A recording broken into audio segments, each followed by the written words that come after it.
తెలంగాణ ఉద్యమ లక్ష్యం నీళ్లు, నిధులు, నియామకాలు. ఈ 3 లక్ష్యాల సాధనే ధ్యేయంగా తెలంగాణ ఉద్యమం నిర్మితమైంది. నీళ్లు అనే అంశాన్ని నిప్పుగా మలచి దాన్నొక కార్చిచ్చుగా మార్చి 60 దశాబ్దాల అన్యాయాన్ని, అణచివేతని కాల్చివేసింది తెలంగాణ సమాజం. ఇప్పుడు అదే నీళ్ల నినాదంతో బీఆర్ఎస్ మరో ఉద్యమానికి సిద్ధమవుతుందా అంటే అవుననే అనిపిస్తుంది. ఎన్నాళ్ళ నుంచో గులాబీ శ్రేణులు ఎదురు చూస్తున్న తరుణం గులాబీ దళపతి జనంలోకి రావడం. ఈ నెల 21 నుంచి కేసీఆర్ మళ్ళీ జనంలోకి రీఎంట్రీ ఇవ్వబోతున్నారా అంటే అవుననే సమాధానం వినిపిస్తుంది. ఆ విశేషాలేంది, ఎందుకు ఇదే టైంని ఎంచుకున్నారు, కారణం ఏమై ఉంటుంది అనే విషయాలు ఒకసారి చూద్దాం.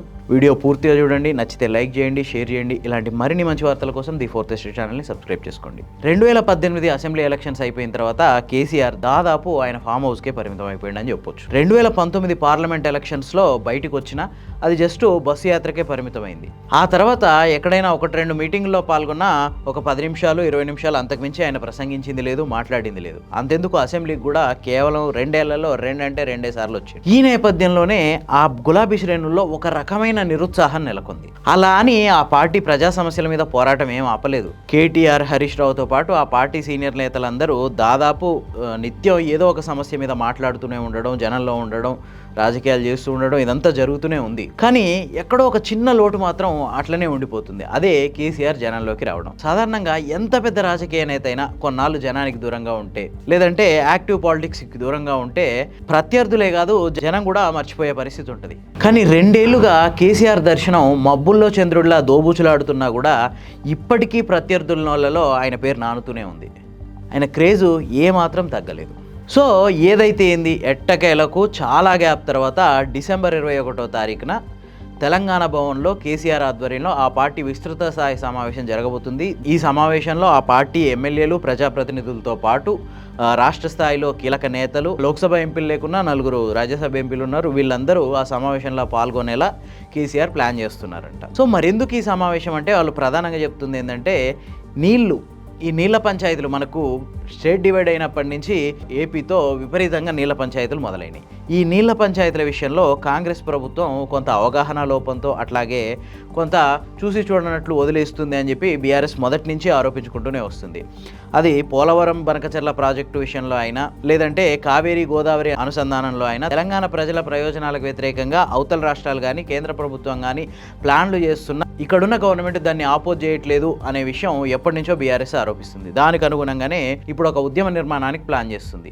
ఇందుకీ రీజన్ ఏంటంటే బీఆర్ఎస్ గవర్నమెంట్ ఉన్నప్పుడు కృష్ణానది నుంచి పాలమూరు ఎత్తిపోతల పథకానికి 90 టీఎంసీల నీటితో ప్రాజెక్టులు డిజైన్ చేసిర్రు. ఈ 90 టీఎంసీల నీళ్ల వాడకం మీద ఏపీ ఎప్పటి నుంచో అభ్యంతరాలు వ్యక్తం చేస్తుంది. అయినా కూడా అప్పట్లో బీఆర్ఎస్ గవర్నమెంట్ పట్టించుకోలేదు. కానీ రీసెంట్గా ఏపీ ప్రభుత్వం ఒత్తిళ్ల మేరకే పాలమూరు ఎత్తిపోతల పథకం డిజైన్ని 90 టీఎంసీల నుంచి 45 టీఎంసీలకు తగ్గిస్తూ దాన్ని యాక్సెప్ట్ చేస్తూ కేంద్రానికి రాష్ట్ర ప్రభుత్వం ఒక లేఖ సమర్పించింది అని చెప్పి ఒక వార్త వస్తుంది. దాని మీదనే ప్రధానంగా ఈ ఉద్యమాన్ని నిర్మాణం చేయబోతున్నట్టు తెలుస్తుంది. ఇక్కడి వరకు ఓకే. కానీ ఎందుకు ఇన్ని రోజులు చాలా గ్యాప్ తర్వాత ఇదే టైంని ఎందుకు ఎంచుకున్నారు కేసీఆర్ అంటే దానికి కారణం లేకపోలేదు. 2023 అసెంబ్లీ ఎలక్షన్స్లో కానీ 2024 పార్లమెంట్ ఎలక్షన్స్లో కానీ బీఆర్ఎస్ పార్టీ చాలా ఘోర పరాభవం పాలైనట్టే చెప్పొచ్చు.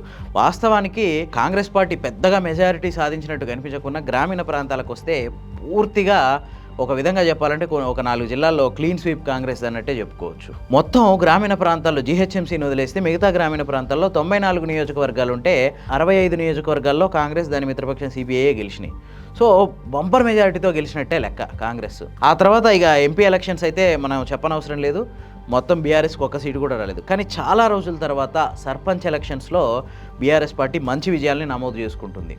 అది కూడా ఎట్లా అంటే కేసీఆర్ కానీ, కేటీఆర్ కానీ, హరీష్ రావు కానీ ఎవరు ఒక పిలుపును కూడా ఇవ్వలేదు కనీసం సర్పంచ్ ఎలక్షన్స్లో బీఆర్ఎస్ బలపరిచిన అభ్యర్థుల్ని గెలిపించండి అని. కానీ స్థానిక నాయకత్వం, ఎమ్మెల్యేలు, అట్లాగే నియోజకవర్గ ఇన్ఛార్జీలు, లోకల్ క్యాడర్ అంతా చాలా గట్టిగా పట్టుబట్టి సర్పంచుల్ని గెలిపించుకుంటున్నారు. క్యాడర్ అంతా ఒకతాటి మీదకి వస్తుంది. అంతేకాదు సర్పంచ్ ఎలక్షన్స్లో సాధారణంగా అధికార పార్టీ హవా కొనసాగుతుంది. ఆ హవాని ఎదిరించి కొద్దిమంది మంత్రులు, విప్పులు, ఎమ్మెల్యేలు అయితే బహిరంగంగానే బయటకు వచ్చి బెదిరింపులకు దిగుతున్నారు. కాంగ్రెస్ బలపరిచిన అభ్యర్థులకు కనుక ఓటు వేయకపోతే మీ గ్రామానికి డెవలప్మెంట్ రాదు, మీ గ్రామానికి ఇందిరమ్మ ఇండ్లు రావు, ఏ డెవలప్మెంట్ కావాలన్నా మీరు నా దగ్గరికే రావాల్సిందే, కాంగ్రెస్ కాకుండా వేరే వాళ్ళు గెలిస్తే మా గడప కూడా అదొక్క నియం. ఒక ప్రభుత్వ విప్ అయితే ఏకంగా ఓటర్లనే భయభ్రాంతులకు గురి చేసేలా మాట్లాడాడు. మీరు ఎవరికి ఓటేస్తున్నారో కూడా నాకు తెలిసిపోద్ది, సో ఖచ్చితంగా మీరు కాంగ్రెస్కి వేయండి, లేదంటే నాకు తెలిసిపోతుంది, మీకు ఎట్లాంటి ప్రభుత్వ సంక్షేమ పథకాలు అందకుండా చూస్తా అని చెప్పి బెదిరింపులకు కూడా దిగిండు. ఇట్లాంటి బెదిరింపుల మధ్య అధికార పక్ష హవా మధ్య చాలా మంచి స్థానాల్ని బీఆర్ఎస్ పార్టీ గెలుచుకున్నట్టే చెప్పొచ్చు. ఎలక్షన్స్ అయిపోయిన తర్వాత కౌంటింగ్లో కూడా రకరకాల ఇబ్బందులు, కొన్ని ఊర్లలో 4-5 ఓట్ల తేడాతో కాంగ్రెస్ బలపరిచిన అభ్యర్థులు ఓడిపోయి బీఆర్ఎస్ బలపరిచిన అభ్యర్థులు గెలిచారు. అక్కడైతే ఒక్కో చాట 3-4 సార్లు రీకౌంటింగ్కి పట్టుబడ్డాం కాంగ్రెస్ నేతలు.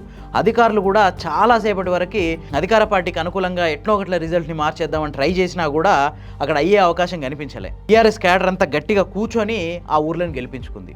2 దశల సర్పంచ్ ఎలక్షన్స్లో బీఆర్ఎస్ పార్టీ అనుకున్నట్టే మంచి ఫలితాలను సాధించింది. ఈ 3వ దశలో కూడా అదే ఫలితం రిపీట్ అవుద్ది అనే అంచనాతో ఉంది. ఈ సర్పంచ్ ఎలక్షన్స్ అయిపోయిన తర్వాత ఓ 2 నెలల్లోనో 4 రోజులలోనో ఎంపీటీసీ జెడ్పీటీసీ ఎలక్షన్స్, ఆ తర్వాత మున్సిపల్ ఎలక్షన్స్, ఆ తర్వాత జీహెచ్ఎంసీ ఎలక్షన్స్, ఇట్లా రానున్న 6 నెలలు పూర్తిగా ఎలక్షన్ సీజన్ నడవబోతుంది.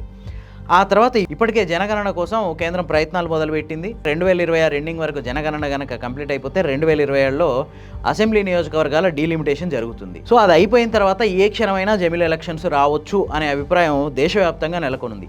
ఈ నేపథ్యంలోనే ఇక ఎలక్షన్స్కి సన్నద్ధం కావాల్సిన టైం ఆసన్నమైంది అని బీఆర్ఎస్ ఒక నిర్ణయానికి వచ్చినట్టు తెలుస్తుంది.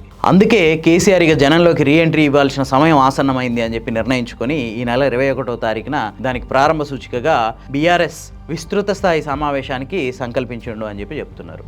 మరి మీకేమనిపిస్తుంది? నిజంగానే గులాబీ బాస్ ఇంతకు ముందుకులాగా ఒక మాట చెప్పేసి మళ్ళీ అజ్ఞాతంలోకి వెళ్ళిపోతాడా, లేదంటే నిత్యం ప్రజల్లో ఉంటాడా? మీకేమనిపిస్తుంది? కామెంట్ రూపంలో చెప్పండి.